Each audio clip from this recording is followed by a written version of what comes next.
Bien, ¿alguna vez te has preguntado por qué emprendemos? Esta es una pregunta que nos hacemos constantemente y los que llevamos ya varios años en el gremio emprendiendo, creo que le podemos encontrar una respuesta bastante dinámica a esta pregunta. En las economías latinoamericanas, emprender por necesidad es un factor, es un denominador común.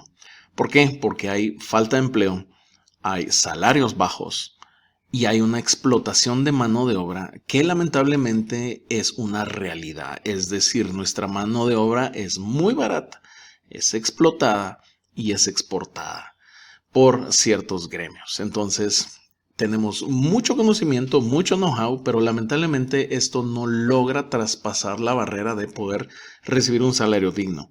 Entonces, nos vemos en la necesidad de crear emprendimientos muy básicos, que son denominados por subsistencia o tradicionales. Y esto quiere decir que el emprendedor nos hemos visto, o algunos en su mayoría, se ven obligados a emprender basándose en copiarle al vecino, hacer el famoso copy-paste y ver cómo al vecino le está funcionando, pues probablemente a mí también me va a resultar y emprendo lo mismo, hago copia de lo que él ya está emprendiendo.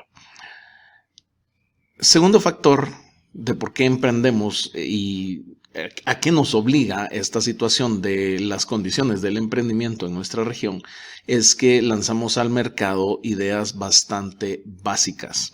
Por la premura de un ingreso adicional, tengo la urgencia que el próximo mes tengo que hacer ciertos pagos, no me alcanza mi salario para ciertas cosas, pues entonces voy y hago un emprendimiento con lo que sé hacer y es algo bastante básico, pero lo hago urgido y lo urgido pues no siempre va a salir bien.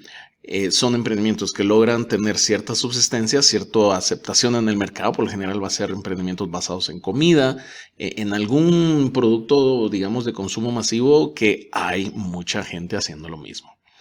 Tercer factor es que el emprendedor pues no puede prepararse con una visión de crecimiento. Por temas intrínsecos del ser humano como tal, aprendizajes en su familia previamente y no se cuestiona si lo que está haciendo realmente lo va a llevar a donde él quiere llegar. Y muchas veces porque no tienen la meta establecida y no tienen ese punto hacia donde quieren ellos verse en unos años totalmente complacidos de su actividad como emprendedores. Y esto también, lamentablemente, hace que el emprendedor entonces no busque un orden financiero. Un orden financiero desde el individual, el propio, que insisto en cómo lo fuimos aprendiendo cuando fuimos creciendo, cómo lo fuimos aprendiendo con nuestros padres, nuestros abuelos. Y esto se repercute o se replica una vez hemos emprendido. Porque entonces ingresan $100 de venta y esos $95 me los voy a gastar porque tengo que subsistir. Entonces me cuesta mucho poder hacer esa separación de cuánto fueron mis costos, cuánto me queda como un salario y cuánto puedo volver a invertir. Y en un factor tal vez de los más críticos es que el emprendedor es todólogo. No va a tener tiempo ni para capacitarse, ni para enfocarse en crecer, ni para generar más empleo, mucho menos para delegar. Y esto no le va a permitir crear riqueza exponencialmente. Así que estos son factores de cómo es que se emprende en nuestra sociedad, cómo se emprende en nuestros países y que principalmente estos factores son los que obligan a que un emprendedor emprenda, pero lo haga de una forma bien básica. Y este factor básico que ocasiona a que exista el Valle de la Muerte.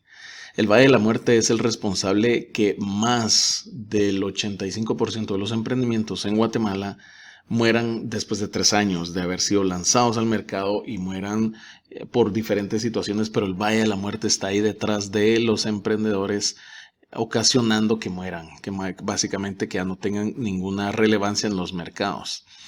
En otros países, hablemos no solo de Guatemala, pero en Estados Unidos, según un informe de la Small Business Administration, SBA, de Estados Unidos, aproximadamente el 20% de las nuevas empresas fracasan en su primer año.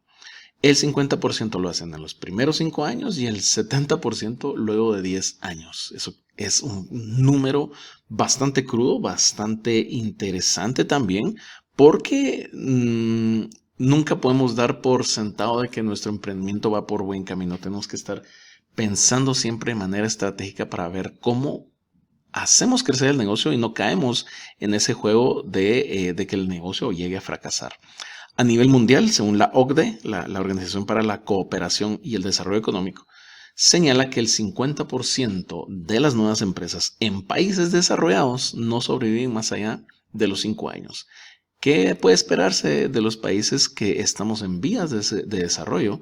Pues esa cifra, como lo mostré con el dato de mi país, Guatemala, es bastante alta. Estos datos hablan una realidad y es que el fracaso está a la vuelta de la esquina en todos los emprendimientos. Y estos datos hablan una realidad y es que el emprendedor no tiene una visión de crecimiento, no tiene una visión de crear empleo, porque está enfocado en emprender por un ingreso adicional, un ingreso para poder subsistir. Y esto es lo que hay que ir cambiando. ¿Y cómo lo cambiamos? Van a haber una serie de nuevos videos que voy a estar lanzando para darte tips. Cómo sobresalir en los mercados, cómo hacer crecer tu emprendimiento o cómo lanzar un emprendimiento si lo único que tienes es una idea, cómo lanzarlo a prueba de balas. Así que estate pendiente de este canal. Voy a estar compartiendo información muy, muy importante, muy interesante.